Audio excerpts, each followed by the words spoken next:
the one thing that people who I coach and I help say, it's like, it's always like you see who I really am. And I'm like, yeah. And I've always said, I see you the way God's made you, right? Like, Mm, not for your labels, not for your mistakes, but I never gave that same truth to myself. And I lived this life of like self-punishment and self-suffrage. And even how I coped with the anger of PTSD is I used to self-harm because I never mm. wanted to hurt anybody else. So I would literally punch myself in the face. I'd broken Wow. bones. Like I'd do all these things. And there was just like this survival fight in me the whole time. And I really Mm, got to sit with and look at it. And I'm like, I shouldn't be alive. And the mhm. only reason I am is because God has been sitting with me the entire time. George, you are a father, you're a business coach, you're a Marine veteran, podcast host, scaling specialist who's helped thousands of businesses with their marketing and customer journey. Thank you for your service. Thank you for your time, man. I appreciate it. Dude, I'm honored to be here, man. I'm so stoked. I'm just bummed we only have half an hour. I'm like, I probably talked to you for like 3 hours already. I'm like, I love you. Come on, man. That's awesome, dude. I love it, dude. I start my show off by going back a bit. Like, where did you grow up? What was childhood like for you? Yeah, man. And I'm gonna keep this short or else we're gonna be here for like 17 Okay. hours. But I grew up outside of Boston, Massachusetts, and I'd say my childhood was God's first test of my trial by fire, and a lot of drug abuse, physical abuse, sexual abuse under the mask of like pretending everything's okay. So I Mm, basically kind of on my own because social services got involved. So like I'd say at like 12, 13, I was like, this isn't who I want to be, and I don't know why I had a calling at a very young age to not partake. I was bullied, my front wow. teeth were knocked out 3 or 4 times, my nose was broken twice, and I think I was around 16, and I was like, I can't do this. I really was barely going to high school. I was working, and my teachers passed me out of, I think, spite and belief. Wow. And when I was 17, I ended up forging my parents' signature to join the Marine Corps. And then I was like, sayonara. Wow. Yeah. Unbelievable, man. I've talked to a lot of veterans on my show who've like they've gone out and they've served and they come back and they've struggled though with kind of the civilian life. Did you have that mentality when you got back? Did you struggle with that, or was it an easy transition Oh back? no, it was not easy. It was not easy at all, but it was almost an extension of my childhood, right? Because Mm, I grew up having to be an adult and having to fend, and then I joined the Marine Corps, right? Like Uncle Sam's Mobile Carnival. And sure. I did sign the wrong contract. You can all make fun of me. I should have joined the Coast Guard or the Air Force, right? But Okay. I did what I did. And then yeah, I was on active duty for 13 years Wow. and quite a rough career. I almost lost my legs in 2005 and then ended up getting medically separated at year 13 for traumatic brain injury, Wow. PTSD, and then my legs. And truthfully, I knew it was coming and I accidentally became an entrepreneur. And so I swapped one addiction for another. Sure. And so I kind of gave that same energy. And truthfully, I built a 7-figure business, New York Times bestseller, #1 app before it all broke. And I never faced the things that I saw. And like I had it easy in combat and deployments compared to a lot of my friends, but I lost most of my Marines to suicide Mm, and it ate at me. And so I hid in entrepreneurship. And then it was a couple years, I say it was like 3 years after I got out of the Marine Corps that literally 30 years of trauma just caught up to me at once. And that's when I actually wow. walked away from that company and I disappeared off the internet for 3 years and started applying kind of the same mentality, but to my healing and self-love and health. And I'd say it was pretty much from 2015, I got out in 2013 till about 2020 Mm, when I was like in the dark night of the soul. I was 100 pounds heavier than I am now. I was struggling with opiate addiction, thanks to wow. the Marine Corps making me one from all my injuries and me choosing to partake and suicide ideations and all those different things. And the craziest part is I was fully functional, right? Like Mm, I still had a couple 100,000 followers on the internet. Nobody knew. I was just mm, like hiding in plain sight. But my family was divided. I basically didn't know how to connect with anybody. I was massively depressed. And yeah, it all kind of hit me like a ton of bricks. And wow. then started kind of the dark night of the soul. And so, yeah, the transition wasn't like this, like overnight, boom, boom, boom. It was more Yeah. of a, oh, there's 30 years to undo here. And Yeah. I went down every rabbit hole you could imagine. Like I basically was eating therapists for breakfast, like Matt Damon and Good Will Hunting. And then Wow. it was just like survival, survival, survival. And then eventually I had my son, and my son is 8. And Mm, it was the birth of him that was kind of the catalyst for me to grow and change, but it yeah. was definitely not an overnight thing. And Mm, so, yeah, it was everything from prolonged exposure, cognitive behavioral therapy, cognitive processing therapy, EMDR, MDMA assisted psychotherapy, psilocybin, ayahuasca. And of course, they all ended me right back to here where God was waiting for me the entire time. I just didn't Yeah. know to look up. Come on. Wow.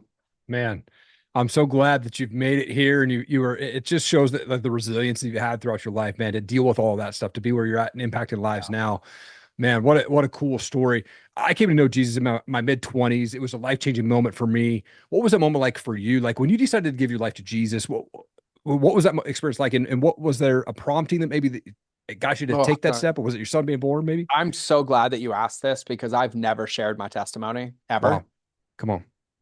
I've known Jesus on and off my whole life, like even going back to my childhood, like not really having somewhere to sleep.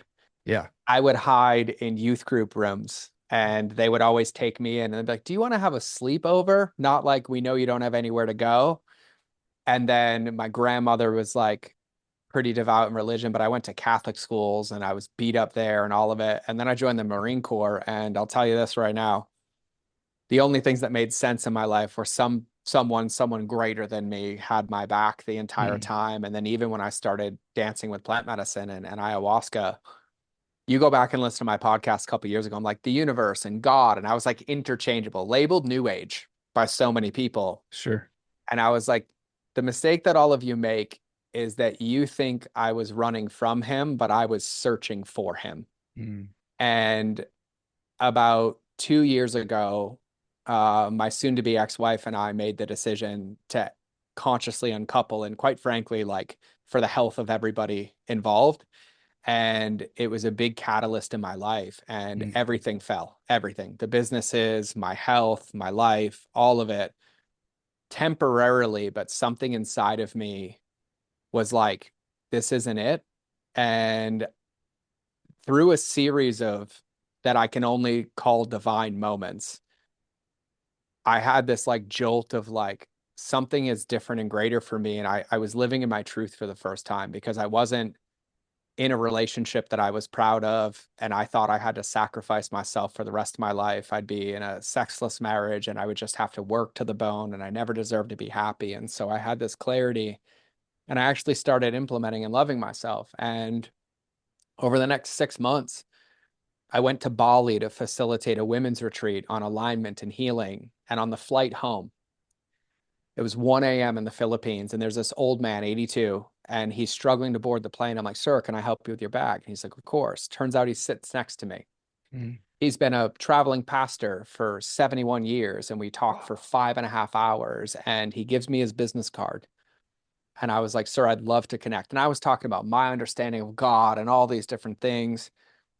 I knowingly put that bag in my card and never reached out to him. And then one day my backpack got soaking wet Mm, and the card got ruined. And in my brain, I'm like, I'm never going to hear from this guy. Great. Didn't have to talk to him. The next day, he ended up on my calendar through my website. 82-year-old dude who doesn't use technology. We get on a 15-minute call and he starts with, "I think you know God, but the wrong one." mm. And that 15-minute call turned into a 3.5 hour call. And I just got taken to church. And that was like point number one. Yeah. Then Wow. I was so great to be connected. I was like, "Hugh, thank you. Like, I appreciate you." And I was like, "What Bible should I start with?" Right. And he's like, "That's not for me to answer."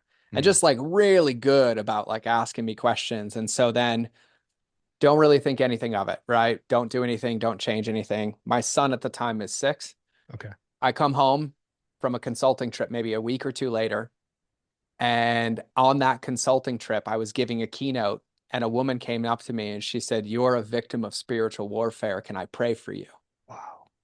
And her name's Joanna. I love her to pieces. And I was like, "Yes, ma'am." And then she goes and sends me the book, The Believer's Authority by Kenneth Hagins. Mm, And then don't think much of that. Come home. My son is like, "Dad, I missed you. I got you something at the store." He was at Murdoch's, Murdoch's, and he grabbed a pocket New Testament and brought it home for me and handed it to me. come on. And so I like start reading it and I start reading it. And then I had literally in a matter of months, probably 50 of these experiences until one day I was in the shower and I was like, I'm going to pray. Mm. And the only thing I knew how to pray was from what I read in the Believer's Authority, which was taking an active stance. And I'll never forget this because the shower time has always been like my quiet time. Yeah. And things were really hard and really dark. And so I started to pray, but I went like, in the name of Jesus, like I rebuke all evil and all everything. And I started puking. Mm. And I puked for almost 30 minutes in the shower. And Wow. I was bawling and crying. It's like it made ayahuasca feel like kindergarten, right? Like, and Mm. I'll never do plant medicine again, but Yeah. I just started going and going. And I felt this love and this light and all this stuff wash over me. Like I was held, but it wasn't like a 1 day process that became my morning routine for like 30 days. Mm. And every single day it was the same. It was like evil getting taken out of me and darkness getting taken out of me. And then one day, in the midst of it all, it just all went away. And there was this peace that washed over my body. Wow. And then a dear friend of mine, Jake Herbert, who was an Olympic wrestler, that day called me and said, "Hey, man, you've been on my heart. I wanted to reach out and I wanted to invite you to our Men of Faith meeting that we have every Thursday." And he didn't even know. Wow. And so then I just started showing up regularly. And then my best friend here was having a conversation with me. And I was like, "Hey, man, this is really important." And our friend was going through stage 4 cancer. And I said, "Hey, man, this is going to sound weird and I'm uncomfortable doing this, but would you mind coming over to the house to pray with me?" Mm. And he would also be toe tapping. And so we met together. And like we say, well, there's two in the witness of your name, you're present. And we prayed and then we cried, we hugged, and we looked at each other and we're like, "Do you want to re-give your life to Jesus, not by force, but by choice?" And so Mm. we, in April of this year, 2024, in the middle of the winter, went out into the lake and we rebaptized each other and gave our life back to God. Come And on. I will walk this line for the rest of my life. Wow. George, I just got like like chills on my back of my neck when you're telling that. What a powerful testimony that you have, dude. And people need to hear that story. Man, the moment that you're in the shower and you start puking, what you can just tell that's this negative energy flowing from you, man. And God's clearing that up. So powerful, dude. I remember when I gave my life to Jesus, Easter 2004, woke up after I had a partying, right? Just felt God say, dude, you're done. You're going to go down this path that's going to end your life. You don't stop. And I quit cold turkey, right? In that moment. Mm-hmm. But I remember getting home and God just dropping to my knees and just booger crying because I just had so much shame and guilt just built up over this 10-year, 15-year span of Yep. craziness, man. Dude, your story is powerful, dude. Man, what an awesome thing. I'm proud of you for taking that step. And what a cool moment for you and your buddy, though, to go down and baptize each other in the water in the winter, man. Yeah, it's amazing. And to your point too, right? Like I've always lived a life of integrity and love. Like I've always the one thing that people who I coach and I help say, it's like it's always like you see who I really am. And I'm like, yeah, and I've always said I see you the way God's made you, right? Like Mm. not for your labels, not for your mistakes, but I never gave that same truth to myself. And I lived this life of like self-punishment and self-suffrage. And even how I coped with the anger of PTSD is I used to self-harm because I never Mm. wanted to hurt anybody else. So I would literally punch myself in the face. I'd broken Wow. bones. Like I'd do all these things. And there was just like this survival fight in me the whole time. And I really Mm. got to sit with and look at it. And I'm like, I shouldn't be alive. And the Mm. only reason I am is because God has been sitting with me the entire time. Mm. And it was like this false ego and false prophets and all these things fighting it, but really always feeling the love. And even on plant medicine, like who I experienced was God. Yeah. And it was like I was this infant, like who had an ego and needed just the right amount of control and the right amount of labels instead of just like choosing to turn the love into myself and be perfect. And so, yeah, and I feel like every day is a new testimony. And I am called to share this on my podcast. And I've really been sitting with like, it wasn't just those 2 or 3 moments, like hundreds of those moments in this condensed period. And I'm like, okay, like pick up the phone, right? Like Yeah. God's calling, like pick up the phone. And it's really been the most beautiful, beautiful um experience in my life. Mm. Come on, man. Dude, And that is a and I'm proud of it more than anything. But the one thing that I've always told myself is like, I'm proud of who I am and showing people, not proud of telling people what I believe. Yeah. Like, I read the Bible and I consume a lot of things. Like, just finished the book, The Bait of Satan by John, which was incredible. The Screw Tape Letters is what really led me to start to get it by C.S. Lewis. Yeah. And I'm just humbled every day Mm, and, just humbled to be a service and learning because I feel like such a baby in my faith. And also, I wrestle against, principalities and flesh and blood sure. and it's a muscle of learning to flex and give it to God and keep it at the forefront of everything that I do. And even in the last couple of months, the moments when it's been dark has been when I separated myself from God. Like I Mm. stopped giving it there and stopped, putting it where it belonged at the forefront and center of my life, my relationships with my son. Even my son and I pray now every morning, Wow. every night. And he asks me questions and drops knowledge bombs on me where I'm just like, all right, well, hi, God. Nice to see you. Thanks for Yeah. talking me through my, Right. my 7-year old. Come on, man. And so it is So something good. I'm incredibly proud of. And it feels really good to be home. Wow. Come on, man. I love that. And the interactions you have with your kids, man. God totally speaks to our kids at times, man. And I remember when I coaching baseball, we needed to win this playoff game or this game so we could get to the playoffs. And my son, who's 11, he's 10 at the time, but I just remember coming up to me before the game and I was like kind of stressed. I was like, kid, this guy has to lose and this guy has to lose and we got to win. And he goes, Dad, look, win or lose, we're still just going to praise God. And I was like, you're right, dude. I gotta have that mentality into it. So good. You know, Yeah, man. Yeah. I want to Wow. talk about your upcoming event, though. Relationships Beat Algorithms, coming up November 14th through 17th Yep. in Montana. This sounds Yep. absolutely amazing. But for those who aren't familiar with this event, like what's this event about? Who's that Yep. for? And what are folks going to Yeah. walk away with? Yeah, man, I love that question. So I have a soft spot for entrepreneurs being one and building and scaling massive companies and a lot of my own. And I wished in my early days, 14 years ago, that somebody was there to guide me and help me and not take advantage of me. And Yeah. the one thing I value is integrity in people. And I've helped scale multiple companies to 1 billion and numerous to hundreds of millions. And quite frankly, I was like the Robin Hood of marketing. I'm like, teach me everything you're doing so I can go give it to people to help make a bigger impact. Yeah. And I believe in the little guys and entrepreneurs. So the event is for all entrepreneurs. If you have a customer, the event is for you. And we focus heavily on number one, the mindset piece of like, I don't have the business or life I want because I haven't become the person to run it. So here, let's become that person. And then the customer journey, which is having the impact that you want to have by getting your customers results and being able to bring more of them in and then tying it together with marketing and messaging to be able to attract more, but for ethical reasons, to be able to sleep at night and be proud of what you do and help people do it. And so we have everybody from consultants, realtors, hair salons, stylists, physical products brands. And so it's not like an event, it's more of a retreat where there's, up to 30 of us, but we're in community together. We break bread together, we co-work together, we share, we help each other. We rising tides rise all ships. And so I tell anybody if you ever had a customer or had a customer experience and you want your customer to get better results and tell more people about you or be able to attract more of them and know how to stand for it and be aligned to your values and not feel like you have to work 22 hours a day to win, it's for you Mm. because we help and we care. And I even have a rule I tell people, I'm like, you're not allowed to leave the event until you implement something in your business or else I'm kidnapping you.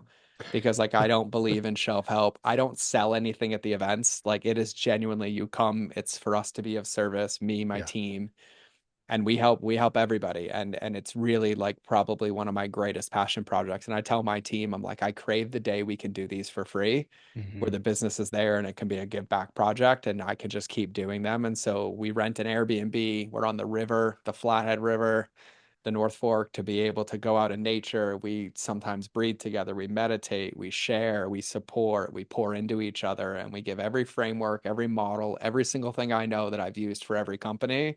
I give it to everybody. I'm like, great, let's go build it for you too. Mm. Wow. Man, people need to get on this and get to that event for sure. Montana's a beautiful place, anyways. And It North is. Fork, man, come on, dude. It can't beat it there. When you're working with folks at your event and then you're coaching there, what is the common struggle that you see them struggling with? And then what's step one for them to really kind of break through on that point? That's a really, really, really good question. Quite frankly, I would summarize it by they've become a victim to their business and Mm, ended up in the passenger seat of their own life. yeah. And it's accidental, but it happens across the board because what gets us here won't get us there. And so many entrepreneurs fall into the more trap, right? If I just have more customers, I'll do this. If I just get more leads, I'll do this. If I just get more attention, I'll do this. But it is a swamp that you cannot get out of. And quite frankly, the number one thing that we focus on is a perspective shift and a revisioning because every single one of those points, I call them stagnation points, is an invitation to revision, rehabit and behavior and recommit to get the same outcome, but to have different habits and behaviors in doing so. And like the number one thing that most of my clients and entrepreneurs that struggle, and you can change the wrapping paper, right? Like Yeah. I feel like I don't want to look at my phone. I hate creating content. Like I don't want to get on that sales call. And I was like, do you remember the time when you loved your business? And they're like, yeah. And I was like, okay, do you love it now? And they're like, no. And I'm like, well, step one is you have to fall back in love with your business, but you can't become a victim of that business or else you'll never have the purpose and faith to be able to achieve it. But you look at the consumerism society that we live in, everything you look at is you're failing. You're not doing it my way. Here's my way. Here's my copy paste template. This is the only way. And people lose their identity Mm, inside of that business and end up losing sight of who they are and why they started in the first place. And so we always do a big reset. I'm like, I got you. I can see it clearly, right? Because the first step is to take a step away and become the observer and be like, okay, like, why did I start this? What am I doing? What are the things that worked? What are the things that stopped working? Because business and entrepreneur success is actually simple. It can be scheduled because there's only three behaviors every day that if you do generate 80% of your results. mm, We don't lose because we don't know those behaviors. We lose because we become a victim of all the other circumstances around us that stop us from executing those behaviors. wow. And it's one of the craziest things to imagine because, like, when we scale companies, like, scaling doesn't come from addition, it comes from subtraction, subtracting all the noise that gets in the way of the result. But then once you subtract it, protecting the entrepreneur to not fall victim to it anymore. And that could be in your marketing, could be in your sales, could be in your delivery, but it's a sticky trap. And if you think about it, everybody that I see is like, oh, do it my way, do it this way, do it that way. I'm like, but where's your way? Mm, Where's your unique position in the world? Like, where's your identity and how you do it? Because if there's 10 companies that exist, the only differentiator is who you are and how you deliver it, not how everybody else tells you to deliver it. And so, at a really, really deep level, it's about helping people get back into alignment with who they are. And of course, do I know all the marketing strategies, the email strategies, the social strategies? 1,000%. But if you're not aligned and plugged into them, none of them work anyways. They just become temporary band-aid symptom solutions. And then you're right back to where you started, except the weight feels 10 times heavier because there's more evidence that it didn't work. And so it doesn't matter what industry, what space, it's really always following the same process. And I found too, myself included, every time I've had a struggle in business or rebuilt businesses, is because I lost who I was and I lost my connection to the why I did it in the first place, right? mm, And I say this to entrepreneurs all the time. If you wouldn't do what you do for free, you have no chance of you winning in business because you have to love it at that level to be of service. And of course, when you have that and you're attached to it for the right reasons, the only thing that follows is revenue and results, but not because you're trying to create revenue and not because you're trying to create results, but because you're so involved and enrolled in your own process and belief system that you'd give it that away unattached, which is actual service. wow. Man, come on, dude. So good, dude. I love that answer, man. I mean, success, it's in the world today, it's really defined by numbers and growth. But like, how would you say that your faith has redefined your definition of true success? Yeah, I love this question. I answered this question like 6 years ago on a podcast, and my answer hasn't changed. I just believe it more. Yeah. And I say, I measure my success not based on the bank account balance on my headstone or how many people show up to my funeral. I measure my success based on how many people show up to silently support my family when I'm not here anymore. Mhm. Yeah. Like Wow. at the end of the day, we came from the dirt and we go back to the dirt until we Mhm. spend eternal life with God. But Yeah. when we're here in this game and the dominion that He's allowed us to be in, We all put our pants on the same, and the things that we attach meaning to and create false idolatry around don't really matter and don't exist. And I feel like the blessing of my life and being in the Marine Corps and witnessing what I witnessed is I got a very quick crash course in how none of that matters when somebody's close to taking their last breath. And I feel like every day I pour my all into other people to know that if that was the last moment or there isn't another one, that they left it with love and that will be reciprocated back to my family or people I care about if I'm no longer here. Yeah, man. What a beautiful answer there, dude. I love that. You have a podcast called I Mind of do. George. It's such an awesome show, man. People need to be listening to the show. It's so good, dude. It's ranked in the top 0.5% of all podcasts globally. People need to get on this thing. But like, how has having the podcast helped you in your business? Bro, that's a really, really good question. I've never even looked at the analytics of my podcast. I just genuinely want to be of service. And so, like, for everybody wondering, and Erik can tell you because he listens, there's not like, I'm hiding this from you. I'm like, here's exactly how to do this. Here's why to do this. Here's an expert telling you to do this. Like, for me, I have a belief in reciprocity at a level that I've never understood, but that I win when other people win first. And my whole podcast mission was to be my legacy of something that I can leave and be proud of. And I also have this sneaky little thought that I love that if God decided tomorrow is my last day, that my kids could go listen to it and have it and know who their dad was and Mhm. who their father was and what he stood for. And so for me, the benefit has been immeasurable because it's held me accountable to my potential and growth and being of service, even in the down days and in the slumps, to be able to still produce 2 shows a week. I've got to connect with incredible people like you that God has put in my path that I wouldn't have had there before. But truthfully, it feels like it's been a documentation of my growth and my process, which has taught me how to be a human and love myself and my own iterations while providing support and guidance for people along the way. And it really has been one of the most beautiful things that I've ever created and done. Man, I just get these chills every time you go deep into that, man, and get emotional about it because you and I have the same outlook on podcasting. For me, podcasting is great. You meet cool people, you get to like go on maybe cool trips, you get cool stuff. But I look at it from a legacy perspective, man. Like I wish that I could go back 3, 4 generations deep and hear my great grandfather's voice and Yep. hear his story from him. And I can't do that, but I can sure as heck do that for future generations down my tribe and then go, man, great grandpa Erik was a bad mamma jamma and he got through some stuff, you Yep. know? Ah, Yeah. so cool, dude. So cool. I like to finish the show with a fun question. I'm a big music guy. So, like, what kind of music Okay. do you listen to, or do you have a favorite band that you like? You know what? That's a really, really good question. There was a season of my life after I drank ayahuasca and met God for the first time. Okay. I didn't allow myself to consume any content for 3 years because I realized how influential the things I consumed were on me. No music, no books, no TV shows, no nothing. And then Wow.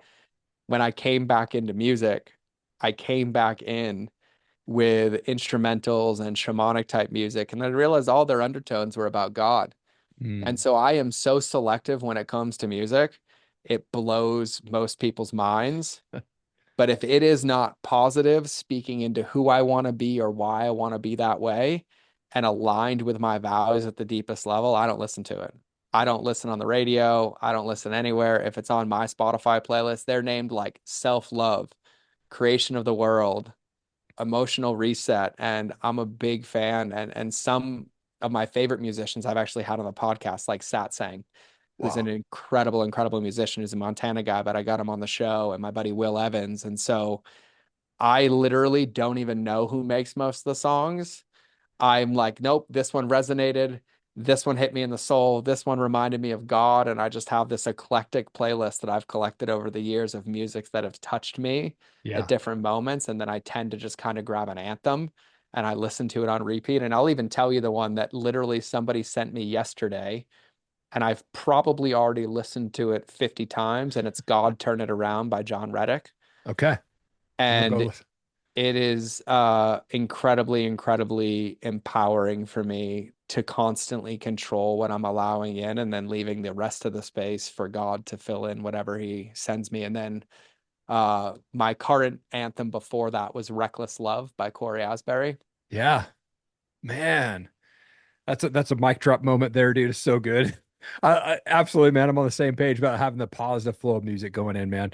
George, thank you for being real and raw and authentic, man, and bringing so much good insight into this conversation. I'm so excited for your event, November 14th through the 17th, that people can go to your website. Yep. They can go to the event page. They can register right there. You're Yep. also doing a giveaway right now, which is I awesome. am. Man, come on. That's so cool, dude. But man, people can go and register for that. And man, I'm so thankful that you took time out of your day and so honored that you jumped on the show today, man. Thank Oh, you. brother, it feels like I should be thanking you. This was a gift for me more than it was a gift for you. And so yeah, and if you all want to see the pinkest website ever, to man own the color pink, make sure you check out my website because it looks like a Care Bear threw up on it, but it's my favorite color. And so yeah, everything is there at mindofgeorge.com, and connect with me on Instagram as well if I can help anybody. And I genuinely mean this. Like my favorite, I feel like God made me to be of service to the world, and the only reason I've lived my life is so He allowed me to relate to so many people in so many situations. And so, if I can serve and support anybody in any way, just know I'm a DM away, and it's really me on the other side, and I will do everything in my power to support you any way I can. Hey, if you've ever thought about starting a podcast but unsure where to go, you need to go check out erikallenmedia.com. Click on the resources tab there. I will walk you through how to start, launch, and run a podcast. I've recorded over 500 interviews since 2017, and I want to help you launch your podcast. Make sure that you hit that subscribe button so you catch every show when I drop them. Thanks again. Keep changing the world.